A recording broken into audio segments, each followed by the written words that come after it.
So I spoke to the local police about Dog Woman yesterday. Because it's not like she's some nosy neighbor next door. And her saying to me stuff like, I don't love the dog, and if it weren't for those dogs, it wouldn't have anything to do with either you or your mother. But, those aren't threats. But when she says to me, I could have that dog taken away from you, or I could have Omar taken away from you, whatever the hell she said, I know who to call. Anyone would construe that as a threat. She has connections. Like I said to the cop, if she was some neighbor next door, I wouldn't pay her any mind, because the cop's like, she can't take your dog away from you. And I'm like, well, she has connections. She has a key to my mom's house. She has connections, whatever. I don't feel safe, and, you need to talk to her.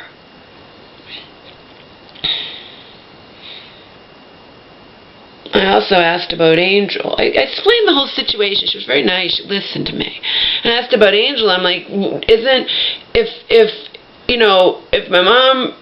nobody's in power of my mom now, and I'm here taking care of her affairs, paying her bills, whatnot, and I'm her child, I thought the child has the right to the animal and legal right. And the cop was like, well, you gave the dog to Dog Woman, so technically it would be your mother would have to get the dog back.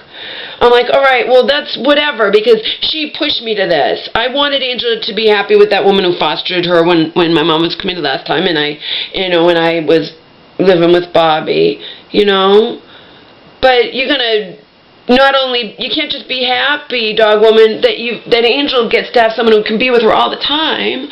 You're gonna get in my case about my dog, then fine, give me Angel back, and Norma won't be alone. And then both of them will be, here all day and go in the bathroom on the floor, because it's just ridiculous. And the cop said she talked to her, because the cop 100% agreed with me. I said to the cop, you want to come over right now, you'll find a healthy, mad pug. Mad because I've been gone all day, doing important things, but definitely happy, and you'll find crap on the floor because, it's the way it goes. In times of war, people, there are casualties. There are always casualties in times of war. And the bottom line is that lots of people, more people than not, leave their dogs home alone all day long and go to work. And if you work 8 hours, you certainly aren't home 8 hours later. Travel time and whatnot, it's like 10 hours, People do, according to my friend, people do different things. They have the dog go in a litter box. They train him to go in a litter box or on papers, or they block off part of the house, It sucks, but it all sucks, I was ready to move out. My mom was supposed to take care of Omar while I continued to look for a good place for me and Omar. And a good place is not with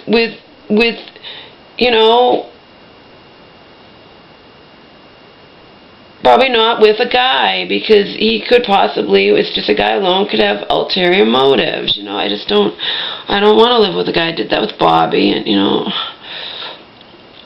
speaking of Bobby and Dog Woman and whatnot,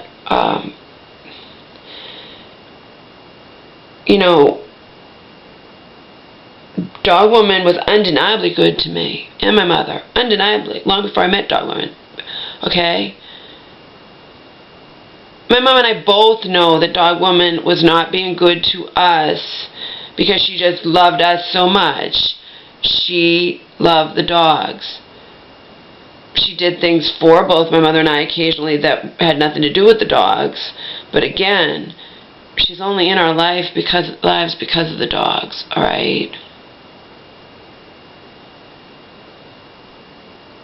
And when this shit's gone down with my mom, more often than not recently, she's been getting more and more fed up with my mom. But whatever, she can have her opinion, she can have whatever. It's not grounds to take anybody's dog away just because that dog's left home alone. like my cousin said, you know, and in this life, I mean, people want to think of, a lot of people think of dogs and cats when they are kids, but they're not kids. And the only grounds for neglect is if you see a dog is beaten, or, you know, or locked up in a cage for 1,000,000 hours a day, or constantly, or malnourished, all that crap. But leaving them alone, no, they're not kids. You can leave dogs alone. It sucks for the dog, but, you know, particularly a dog like Omar. But again, people, come on. Hopefully this isn't going to be, you know, his life forever. And if my mom didn't live in this place, there'd be no problem. I'd have all my stuff here. I'd have my computer, and I would be here constantly. I cannot sit here and watch DVDs and TV. I will go stark raving mad. Okay? I will go stark raving mad. I wish I could just know either way. They're either going to throw me out or let me stay. But no, I can't know either way, and it's fucking driving me mad. Okay? In times of war, there are casualties. Omar's a casualty in that he has to be alone. But you know what? Most dogs do have to be alone. This dog was just spoiled because my ex didn't work. He was on disability, and he also didn't really he didn't really have many friends, so you know, he just mostly stayed at home, you know. And then his mom was living with us too when we had Omar. So between the two of them, even when I was working full time in the beginning, Omar rarely was left alone. Okay, just rarely was left alone. And then, as you know, then he was with my mom. My mom's not a social butterfly. She stayed at home mostly. Again, rarely left alone. So these are times of war, and he's being left alone, which wouldn't happen if I could just have my fucking computer here. I'm not gonna go set up my computer and then get thrown out. And it sucks. It's almost like being in an abusive relationship. You never know. Like with Donald, it was not physical, but you know, you never know. Or with my dad, it wasn't physical, but you never know what's going to set them off. It could be the tiniest thing.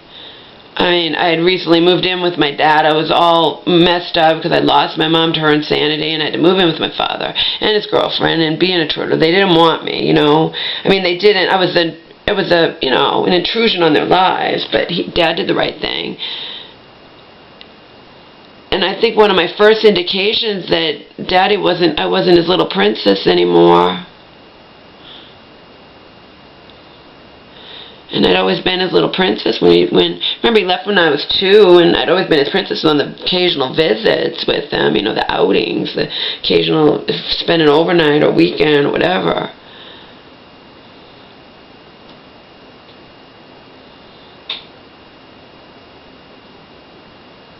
I was hungry and I was making a can of soup. He went off on me. I was 14 or 13, whatever. I hadn't lived there very long. I may not have even started school yet, I don't know. I didn't start school immediately, wasn't starting it. I think I moved in when I was 13. And then I was going to turn 14. I was starting high school, but I was making a can of soup, and he comes in the kitchen, like, what the hell are you doing? So-and-so, his girlfriend, she's going to be home. It's too close to dinner. What are you making soup for? You know, Janice is going to come home and make dinner. And, oh, my God. Oh, my God. And that was the prelude to 4 years of living hell.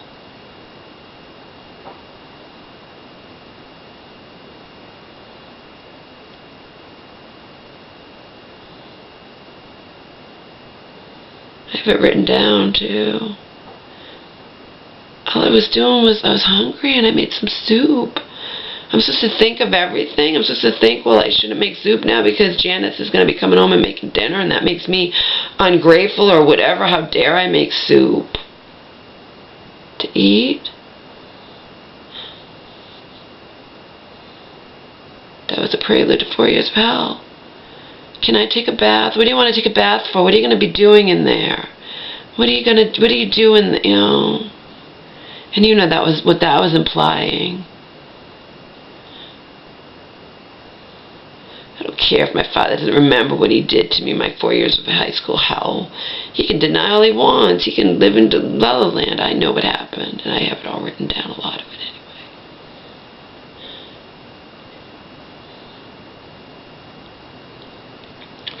But back to Dog Woman, and you know, there are people that are good. This is what Joe told me when I was trying to understand Bobby. He was so good to me, you know, above and beyond. Just like Dog Woman's been so good to my mother and to me. And Joe told me outright, he's like, you know what, Laura, there are people that they're not really good people. Because even the cop yesterday, when I said what Dog Woman said to me, she said, you know, if it weren't for those dogs, I wouldn't have anything to do with either you or your mother. And also, when I was stranded, she knew I was stranded, and she goes, if you have no money, how are you going to get home tomorrow? Like, fuck you. Fuck you. I actually borrowed money from my friend so I could get home earlier, but I had my license and I could use my license. I said I have my license, I can get money out of the bank. You can't do that. Yeah, I can. She was chiding me. You know, like I'm a horrible, horrible person because I forgot my credit card and now I'm stranded and she's not going to come get me, and ha ha ha. Cop yesterday said, I didn't tell the cop that, I just said, you know, she had said she was going to come and get me and then she changed her mind. But I told the cop about the snide remarks. I wouldn't even have anything to do with your mother were it not for those dogs. Either you or your mother were not for those dogs. True colors. And the cop looks at me, she's not a very nice person, and I go, it's hard because I go, well, she loves animals. And I could also say she's been really good to my mother and me, but again, she's obsessed, obviously, with animals. And I think, based on when I first met her and things she was saying about, I think she tolerates. She told me different things, you know, how my mom did and whatnot. And she got involved with my mom because someone around here noticed that Angel looked, I don't know. It's just, this was a long time ago before I was ever here. I'm just saying, Joe put it right in the head. Hit the nail on the head. Some people want to think of themselves as good people, Laura, so they do nice things, but deep down they're not really good people when push comes to shove. Hence, Bobby, when it came to his own best interest, he left me in the, you know, threw me at the mercy of evil. You know, he left me at the mercy of evil and his landlord, and Dog Woman, in her eyes, I shouldn't be doing anything that I'm doing. I should just sit here and pet Omar and sit with Omar and watch TV and DVDs and be with my dog, you know.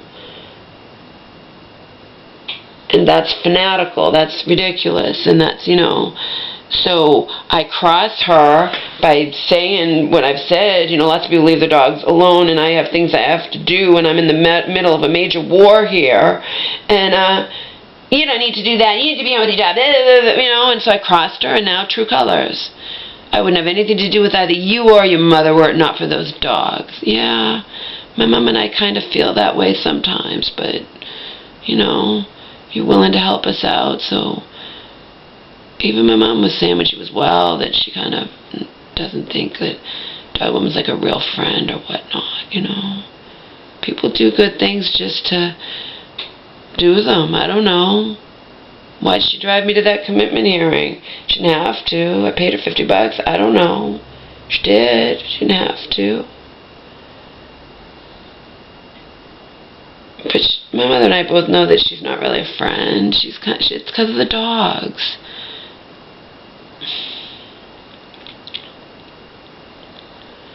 Like my other email friend, YouTube friend said, it doesn't matter how good she's been to you. It doesn't give her the right to abuse you and threaten to take your dog away and use abuse of her power because she knows who to call and what she does, and that's why I took it as a threat. Like I said, some nosy neighbor next door, the cop agreed with me, I would just brush aside, yeah, whatever. But Dog Woman, no. She does this. She knows she has connections. She could make good on her threat. I had to take it as a threat and make sure I had on record the truth.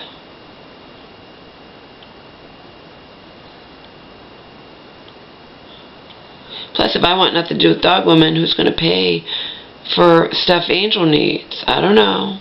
I want nothing to do with Dog Woman. You know, it's like... Oh, she was always threatening to take my mom's dog, you know, even when I didn't have the falling out with her. She's like, I could take that dog. She said it before.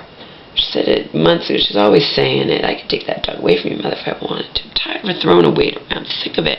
If you can do it, do it. But like the cop agreed with me, you have to go through the proper channels. You can't just keep my mother's dog. You have to go through legal. You have to do it legally, you know. And as for Omar, I got it from the cop's mouth. Well, first she could see me all upset, and she's like, she can't take your dog away from you. And I said, I haven't gotten to the point yet. She has connections. It's a threat. Okay? And then in the end, the cop said, I'll call her and talk to her and call you back. But I didn't get a call back. And then my voice message, my mailbox was full, so maybe the cop tried to call us at the library. I don't know. But you know, there are people that are just good and they're nice, but deep down they're not so nice. If you cross them, Hope was like that dog's mom. She could be the nicest person in the world. Nobody in the outside world would ever imagine the things she was doing to me. But they also have to understand she was dealing with her son who was a secret. She kept everything about him secret. She was ashamed of him. You know, and I was the problem because I knew the secrets. And then when she found out I was talking about them on YouTube, oh yeah, the secret's out, you know.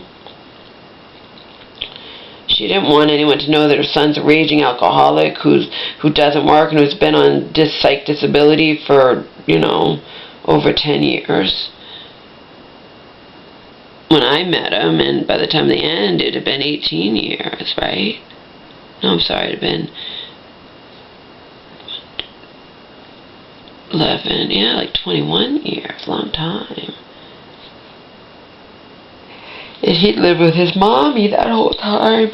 You think he told me any of this before I flew off to LA to be with him? And because I had stars in my eyes and I thought he could help me become a star. He didn't tell me any of it. But I fully say right now I have no one else to blame. I did it. I flew to LA and was with him. I didn't know anything about him. It's my own fault. That's my own fault. But him abusing me or shoving me backwards down that hill and leaving me for dead or dying, possibly, that's not my fault, you know. So, anyway, that's where we stand. Oh, and by the way, I learned something interesting, but definitely makes sense. In a case, you know, and we can always say hypothetically speaking. I don't really care. I can be talking in general, doesn't matter. In a case where there are two, if a person has two healthcare proxies, and in the unfortunate case where those healthcare proxies have completely opposing views as to what is in the best interest of the person, that human being that they have decision-making power over, it's up to a judge to decide. And I got that information from somebody who knows. So it's up to a judge to decide. We'll just leave it at that.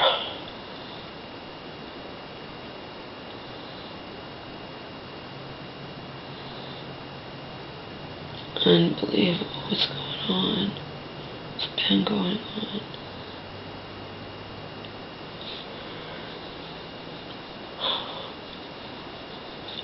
Good boy. No, but most people on this planet would think that Dogma was just behaving in a fanatical manner, you know. It's one thing to wish that dogs didn't have to be left home alone. And a cat's a different story, because cats are different than dogs. And, you know, and Omar is like a baby, but again, it's one thing to wish it, it's another thing. Reality is reality, and it's not grounds to have the dog taken away from anybody, okay? The fact that they leave their dog home alone all day, even 13 hours a day, you know? And I don't leave Omar home alone 13 hours a day. Sundays I don't leave the house at all. I don't leave it at all. I stay home all day with Omar. The weekends, Friday and Saturday, pretty much at any library I've ever encountered, even in California and around here, even in different cities, the library closes earlier, so those days, again, Omar's not left home alone for, for like a long time. But on days where I have to leave early in the morning and take trains and buses and various trains and buses and commuter rails and whatnot, anything you could think of, public transportation, to get where I need to get to, because I have shit to do all goddamn day long, well, yeah, Omar's left for a long time. But it's not every day. And again, he's lucky that this didn't, his first 8 years, nearly 8 years, spoiled friggin' brat, didn't even have to experience what most dogs experience and be left alone all goddamn day long. And wait patiently for his owner to come home and play with him and love him and feed him and whatnot,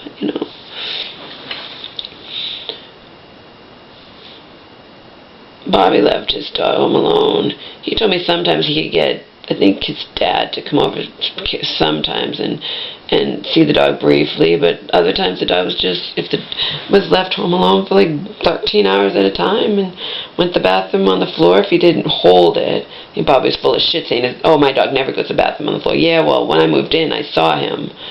But then again, you can blame that, oh, he's nervous because new people and new dog here. I don't know. It doesn't matter. Bobby worked long hours, and his dog was left inside. Oh. If the dog had his way, he'd be left outside and to run around in the pen all day and watch the squirrels and the birds, but the neighbors complained because the dog barked, so the dog had to be left home alone. And that's the way it goes. Didn't happen, obviously, when I was there for those 4 months, because I was home 99.9% of the time. I had my computer. I'd be home 99%, in my mother's home. This isn't my home, okay?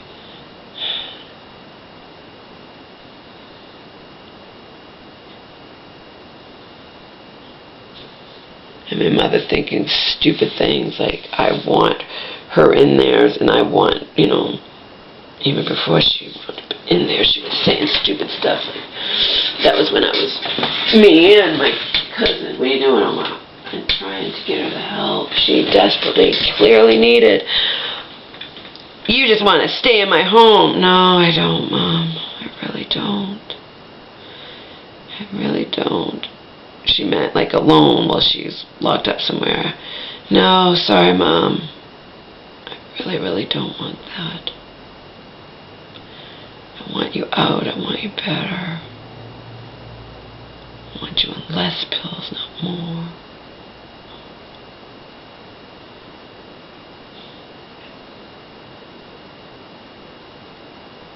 I don't lie about you to anybody.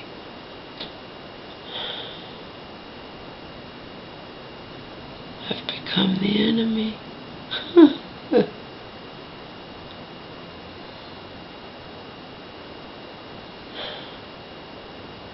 Witch of the West is now her best buddy, and I become the enemy, blamed for everything.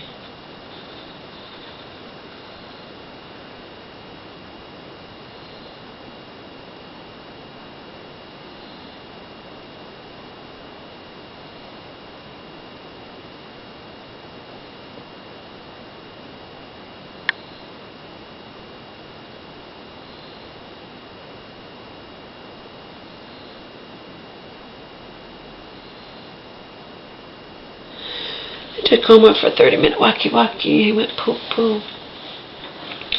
I was thinking maybe on those days that I know I do have to be gone for a long time, all goddamn day. And is it ever fun? No. It's not fun at all. My life's turned into a living hell. Okay, it's never fun. But those days I have to be gone all day long.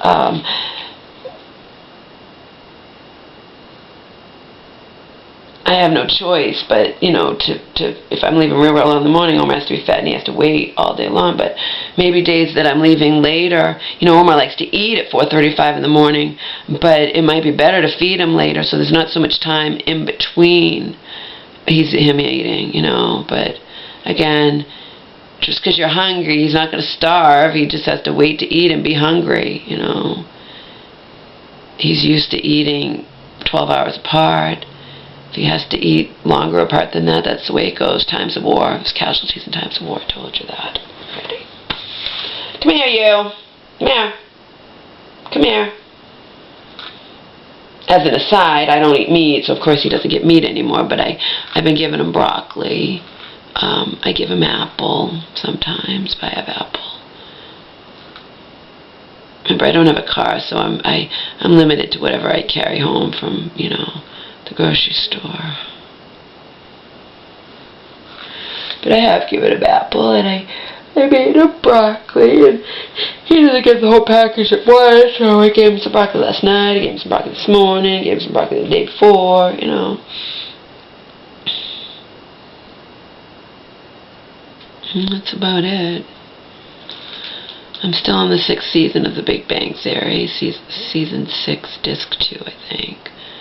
And then I just have one more disc, and then season 7, and then we're done with that. Because season 8's not over with yet.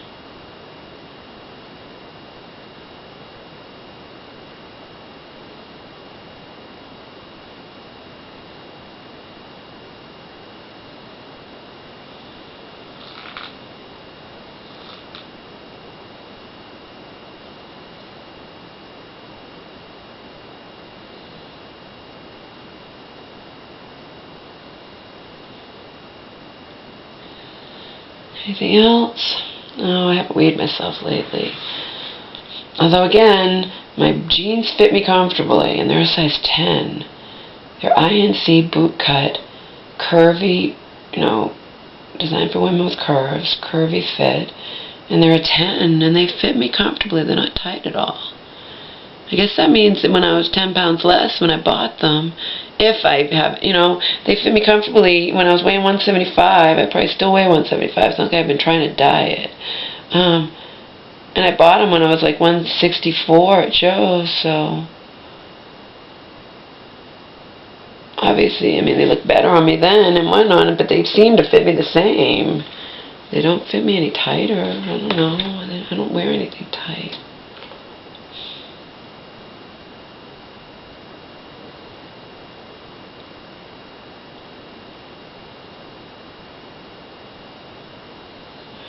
I had a dream about Selena. It wasn't like a sexual dream or anything, but it was because Selena, you know, likes me.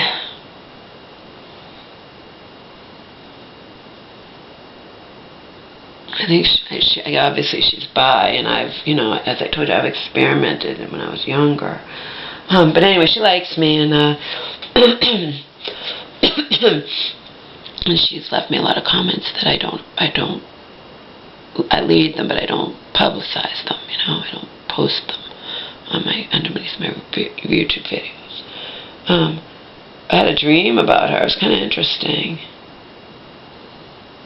She wanted to do more, but we ended up dancing, like really, you know, dirty dancing, little dirtier than I used to do with my friend Sally, but my friend Sally was as straight as they came, and she loved to tease, she loved to mess with the guys, so she and I would go out dancing, and she liked to pretend that we were, you know, lovers, that we were together, that we were gay. That's how she put it, that we were gay. She liked it. She liked the men watching us, and she, you know, she got a kick out of it, so we both loved to dance. We lived to dance practically, and you know, so that's what we used to do, and it was fun.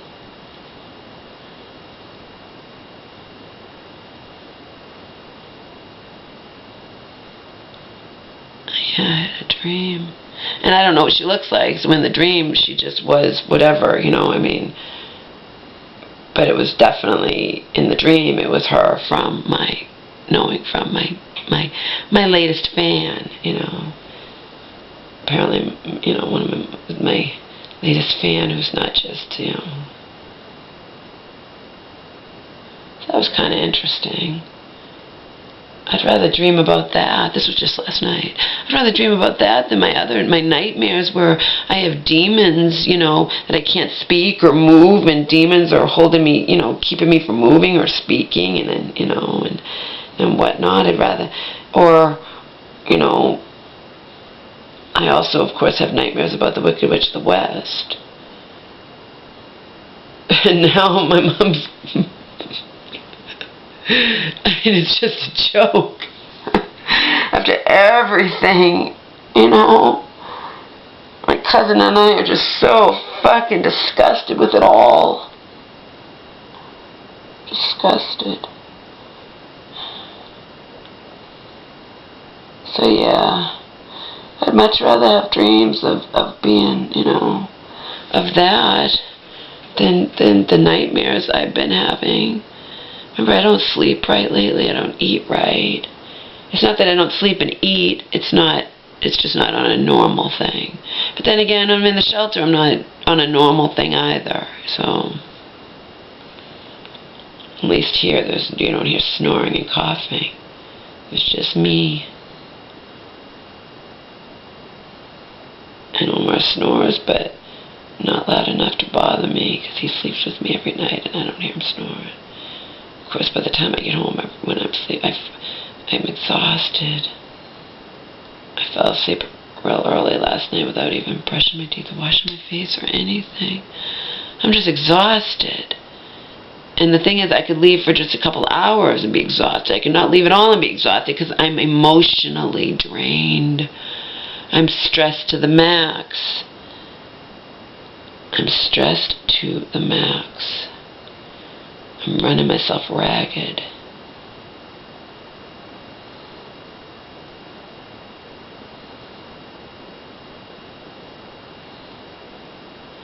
Why would you rather be on my pile of... Actually, you shouldn't even be down on my pile of clean clothes. Well, you shouldn't have thrown them on the floor. Yeah, I know. Woulda, coulda, shoulda, shouldn't do a lot of things. I do.